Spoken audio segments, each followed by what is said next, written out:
video, I'm going to learn pixel art in 7 days. And at the end of the week, I'll be attempting to create custom animated cursors of my comic characters. A couple of months ago, I downloaded this pixel cursor design of the character Sunday, one of my favorite characters from Honkai Star Rail, and it got me thinking about trying pixel art myself. I mean, it can't be that bad, right? Yeah, I'm gonna stop you right there. It was. I have no experience in pixel art, so we need a plan for the next 7 days. Day 1 will be learning and prep. Day 2, I will attempt small illustrations based on references. Day 3, we will attempt character design and maybe animation. Day 4, I will begin planning out the cursor illustrations and sketch them. And day 5, I will start actually drawing the cursors. Day 6 will continue drawing the cursors if I didn't finish from day 5 and hopefully start animating. And finally, on day 7, I will finalize the animations and test them out on my computer. We got a lot to get into, so video links and materials are always in the description. If you like this video, you know what to do. Starting off on day 1, I looked through many different tutorials because I had no idea how to even set up the canvas. But this video by ℜ𝔢𝔤𝔰𝔫𝔢𝔤 set me up wonderfully. Here's what I did. After making a new document, I changed the size to 100 by 100 pixels. Am I insane for leaving the DPI or dots per inch at 500? Probably. Hang in there, soldier. After that, I went to View and turned on the grid. Then went to Grid Ruler settings. Here, I needed to change the ruler mini squares to actually be 1 pixel. Then it was time for the brushes. This took a second since I wasn't familiar with this interface. However, eventually I found it under the default marker tab called the dot pen. I tested it out and it did not match the video's version until I changed like the anti-alias brush icon thing. Day 2, I plan to watch more videos to help me get into the basics, but I don't have the attention span for that, and neither do you, so we're off to Pinterest. I looked at these tutorials and tried to copy them just from the image alone. This is how I learned drawing techniques when I first started as well, so I highly suggest trying it if you can. I started off with this leak image, which was giving Minecraft sugarcane vibes. I followed the image and started with colors first. These were all guesstimates since I didn't color pick the image. It was a lot different working this way, but after a bit, I started to feel pretty relaxed, and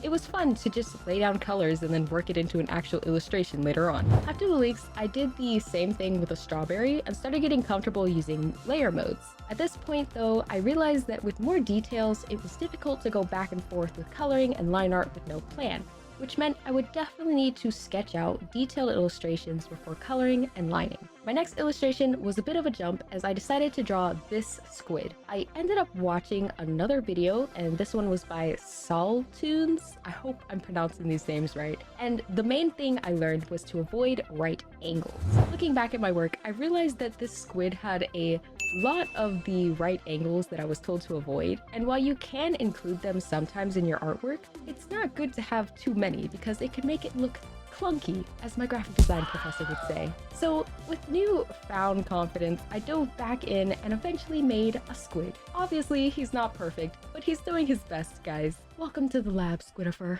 On day 3, I was feeling ambitious. Was it the sprite entering my bloodstream or the pure will to design a character and animate it today? We may never know, but after revisiting my older illustrations, I had an epiphany. I don't know if it's just me, but I really disliked these guys at first, and now they somehow look better than they did before. The magic of pixel art continues to amaze me, but the character I decided to design was a mini lab bot that will definitely reappear as our fun continues here in the art lab. Meet LabBot, a personified and modified retro TV with a lovely VHS player and dials in his front. Inspired by my love of VHS tapes and tendency to name my electronics, LabBot was born. I intentionally kept a lot of his body in edged formats so that he would be easy to draw and animate. After finishing the illustration, I had to decide on how to animate this.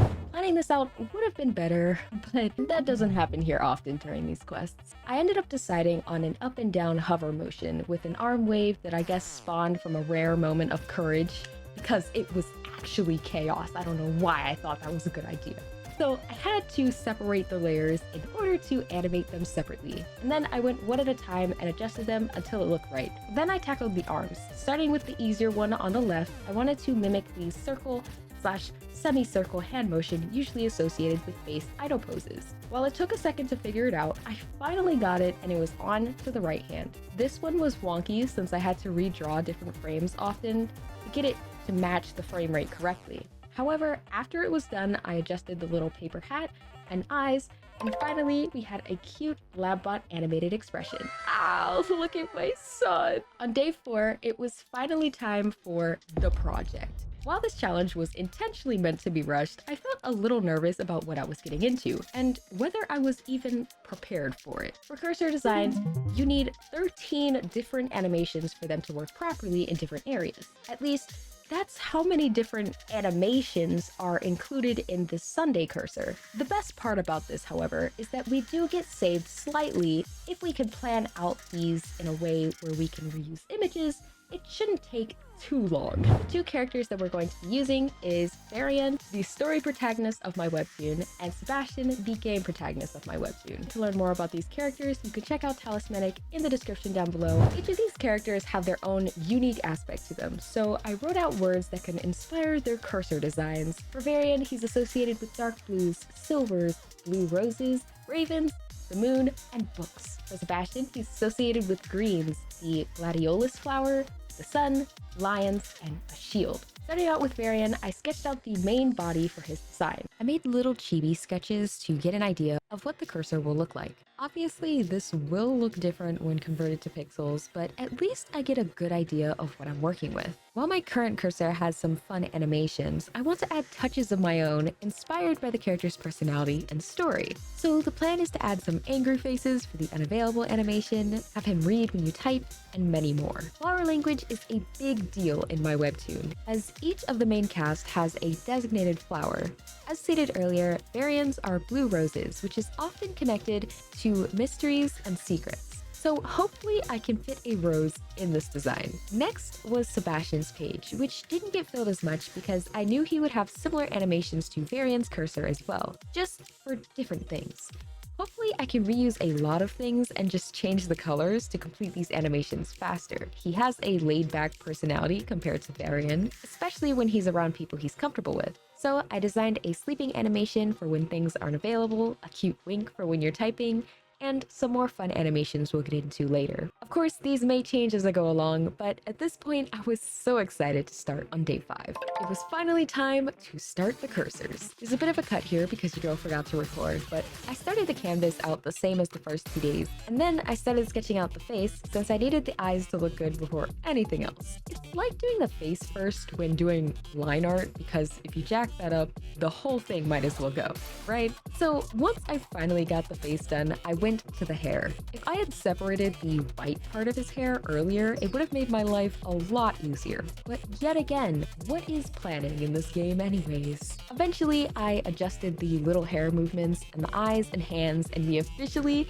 had the base cursor. I mean, look at him, guys! Now that we have this, we can adjust certain parts like the eyes and hands without having to redraw the whole thing. That's why the layered animation in ℍ𝔬𝔫 Paint is so awesome. After the original cursor, I went to work on the working in the background cursor. Normally, this is a cursor with a loading circle beside it. I don't really know how to explain it, but does anybody remember those little hourglass versions too? Anyways, in this case, I decided to do a little bubble similar to the Sunday cursor, but instead with little hearts on the inside. Varian may be a villain, but he's a sweetheart. Sometimes. Instead of leaving the rest of it the same, I changed it slightly by making his eyes stay closed as if he's plotting his escape from the game realm. The next cursor was the typing one, which honestly might be my favorite out of the entire lineup. Besides the usual typing line, I wanted to add something personal, and since Varian is such a big bookworm, it seems perfect for him to have a little book in his hands while you type. Now, whether he's reading your grammar mistakes or just enjoying a good book while you're typing, that can be up for debate in the comments. But my favorite part of this cursor is the little page turn. It's just so cute, man. So the next cursor was the writing one. I think this only works if you have touchscreen Windows tablets or something like that. So I genuinely don't encounter this, but I made it anyways. For this, I used a quill and even had his little hands kind of swiping back and forth as if he's writing. After this, I moved on to the unavailable cursor, which is often seen for me when I'm attempting to draw on a locked or alpha protected layer. I connected this thanks to Varian's inability to leave the game, which technically means the option is unavailable, and it makes him pretty pissed. Sure, it's a stretch, but I wanted to make an angry face, okay? Next, we moved on to the more function-specific cursors, like sizing and loading circles. I started with the diagonal sizing cursors, making bouncy animations with a flower in the center. I started with the diagonal cursors because I already had the angled arrow from the original cursor design. I'm not sure if the flower is going to fit well for this, but all of the main casts have their specific flowers anyways, and I wanted to include it. For the second diagonal, I just copied and flipped the original so it faced in the opposite direction. Wow. Magic. Next was the busy symbol. Not to be confused with the working in the background cursor, as this one is warning you that if you so much as click a button, your device might threaten you with this. For this design, I kept the flower and did a similar bouncing circle animation. I originally used black, but ended up changing my mind later since it was just too dark. After that, I did some housekeeping by organizing the animations into folders so everything could be together and I wouldn't have to turn on and off layers just to see a specific cursor animation. Once that was finished, I moved on to the other cursors, which were all just redrawing icons with the regular animation, so I won't include the full part here, but you can see the full speed paint and extended versions of these videos on Patreon. So with Varian completely finished, I called it a day to pick back up with Sebastian on day 6. The day had arrived and I was feeling energized to work on Sebastian's cursors. Since I didn't show the beginning before, since I forgot to record, this is the hair process for Sebastian. Since he has longer hair, I had to adjust the animations and hand movement a bit, but eventually I found a good setup. I copied over the eyes and hands and changed the body outfit to match his character. Then, using the handy-dandy color set panel, I was able to correct the colors of everything. The cursors that remained the same as the normal cursor or similar to Varian's, I won't include them, but after finishing the normal cursor, I went to work on the background cursor. For this, I made him a bit more burnt out because, as a Duke, he's got a lot on his shoulders. Then I worked on his unavailable cursor. I had him sleeping since that's probably the only time he's unavailable. After that, I took a break and worked on the arrow designs to get a fresh view. Here I adjusted the color and chose this nice minty green. Sebastian's busy loading circle took some time to figure out, but eventually I got it right. I chose yellow gladioli. It's a bit hard to draw tall flowers like this, but I tried my best. After that, I went back to the image cursors and worked on the writing one. Sebastian canonically begins left-handed, like moi.